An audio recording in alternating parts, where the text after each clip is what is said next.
आज की क्लास में इंग्लिश पढ़ने के लिए वाक्य का बेसिक है ना, बिल्कुल बारीकी से बेसिक जो होता है वाक्य का वो सीखेंगे।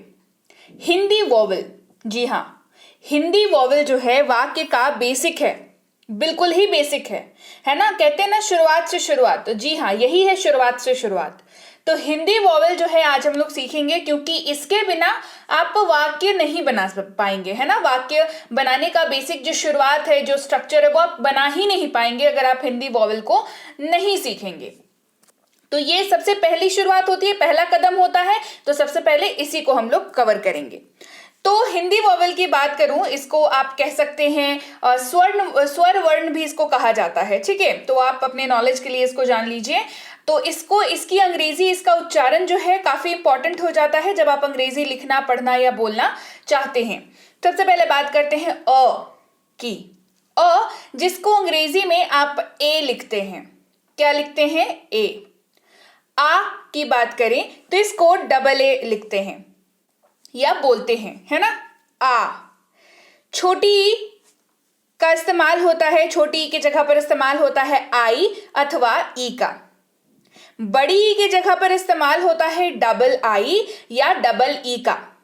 ये आप कब इस्तेमाल करेंगे? आई का कब इस्तेमाल करेंगे? ई का। कब डबल आई लगना है, कब डबल ई लग जाएगा, ये सारा कुछ हम लोग आगामी समय में सीखेंगे, आने वाले क्लासेस में हम लोग सीखेंगे।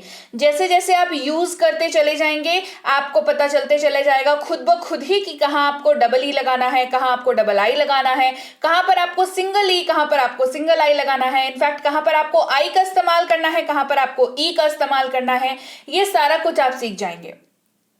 बात करते हैं छोटी ऊ की, जहां पर आपको इस्तेमाल करना है यू का।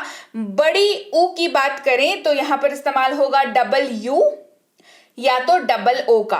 अगेन डबल यू कहां इस्तेमाल होगा, डबल ओ कहां इस्तेमाल होगा, ये सब कुछ हम लोग जो है धीरे धीरे करके सीखते चले जाएंगे। ए की बात करें तो यहां पर ई का इस्तेमाल हो जाएगा, ध्यान दीजिएगा, ए और ए, है ना। हमें कई बार लगता है कि हो सकता है वो सेम जैसा हो, बट ऐसा नहीं है। ए की जहां तक बात है तो ए का, जहां ए के लिए जब आप इस्तेमाल करेंगे तो आप अल्फाबेट ई का इस्तेमाल करेंगे, राइट। ए की जहां तक बात करें तो वहां पर ए आई का इस्तेमाल होगा, दोनों साथ में यूज होगा, ए आई का। कहां पर? ए, जहां पर ए का इस्तेमाल करते हैं वहां पर ए आई का इस्तेमाल होगा।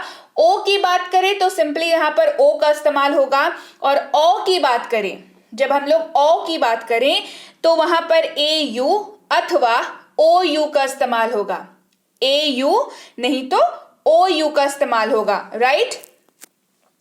अब बात करते हैं री की, जहां पर आपको इस्तेमाल करना होगा आर आई का।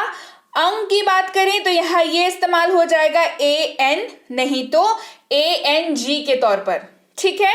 या तो ए एन का इस्तेमाल करेंगे अंग की जगह पर, या तो ए एन जी का इस्तेमाल करेंगे। अगेन ये हर वाक्य या हर स्पेलिंग के साथ अलग होगा, जो कि आप धीरे धीरे सीख जाएंगे। अह की बात करें तो यहाँ पर ए एच का इस्तेमाल होगा।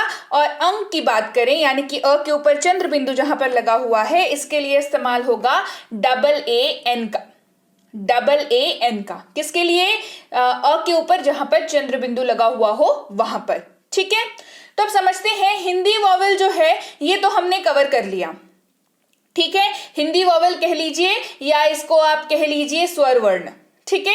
ये हमने कवर कर लिया क्योंकि ये शुरुआत होती है, बिल्कुल। तो ये जब हमने कवर कर लिया तो अब इसकी हेल्प से हम लोग सीखने वाले हैं मात्रा की अंग्रेजी। जी हाँ, इसको ही आधार बनाकर अब हम लोग मात्राएं भी सीखेंगे, मात्राओं की अंग्रेजी भी सीखेंगे। और जैसे ही आप स्वर वर्ण को सीखना कंप्लीट कर लेते हैं, मात्राओं को सीखना कंप्लीट कर लेते हैं, वहां पर आप बना पाते हैं बहुत ही सक्सेसफुली 12 खड़ी को। जी हाँ, अगर आपको कभी भी कोई भी चीज ऐसी लग रही है कि भाई ये मुझे नहीं पता, तो आपको बने रहना होगा माई इंग्लिश टीचर के साथ, ताकि आपको कहीं पर भी कंफ्यूजन होना तो उसके लिए क्लासेस तो बस मैं लेकर के ही आऊंगी, है ना। तो अब हमने क्या कर लिया, ध्यान से समझते हैं। स्वर वर्ण को हमने कर लिया कवर। अब हम लोग इसके आधार पर मात्राओं की अंग्रेजी भी सीख लेंगे, चलिए देखते हैं मात्राओं की अंग्रेजी। सबसे पहले बात करते हैं आकार की, जिसके लिए आप सिंगल ए या डबल ए दोनों में से किसी का भी इस्तेमाल कर सकते हैं। सिंगल ए, डबल ए दोनों में से किसी का भी इस्तेमाल, ये कंप्लीटली डिपेंड करेगा कि क्या हमारा स्पेलिंग है, क्या हमारा वाक्य है, और ये हम लोग धीरे धीरे सीखेंगे। फिर बात करते हैं छोटी ई की, जहां पर आप आई नहीं तो ई का इस्तेमाल करेंगे। फिर बात करेंगे बड़ी ई की, जहां पर आई नहीं तो डबल आई नहीं तो डबल ई की बात करेंगे। ओ की बात करें तो वहां पर यू का इस्तेमाल हो जाएगा, और फिर बड़ी यू की बात करें तो यू नहीं तो डबल यू नहीं तो डबल ओ, इसका इस्तेमाल करेंगे। अगेन ये डिपेंड करेगा किसके ऊपर, कि आप धीरे धीरे जब इसको सीखते जाएंगे, प्रैक्टिस करते जाएंगे, इसके साथ और भी चीजें जुड़ती चली जाएंगी, तो आप आराम से इसको मतलब कर पाएंगे कि आपको कहां पर किसका इस्तेमाल करना है। ए की बात करें तो ई का इस्तेमाल हो जाएगा। ए की बात करें तो ए आई का इस्तेमाल होगा। देख लीजिए, ए की बात करें, एकार की मात्रा है यहाँ पर एक, तो ई का इस्तेमाल हो रहा है। डबल एकार की मात्रा है तो ए आई का इस्तेमाल हो रहा है। ओकार की मात्रा की बात करें तो ओ का इस्तेमाल हो रहा है। ओ की बात करें तो ए यू नहीं तो ओ यू का इस्तेमाल करेंगे। ठीक है, ओ की बात करेंगे तो ए यू नहीं तो ओ यू का इस्तेमाल करेंगे। री की बात करें तो यहां पर आर आई का इस्तेमाल होगा। हम लोग बिंदु की बात करें तो ए एन नहीं तो ए एन जी का इस्तेमाल होगा।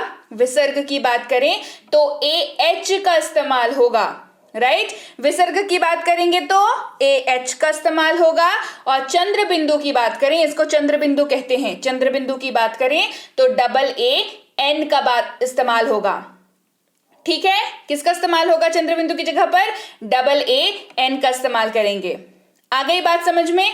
तो आज हमने हिंदी वॉवल सीखा और उसी के आधार पर हमने क्या सीखा? मात्राओं को सीखा, मतलब उनकी अंग्रेजी सीखा, उनका उच्चारण सीखा। अब इसके आगे जो है, अब अगला स्टेप जो आपको लेना है, अगला कदम जो होगा हमारा, वो होगा व्यंजन वर्ण सीखने के ऊपर।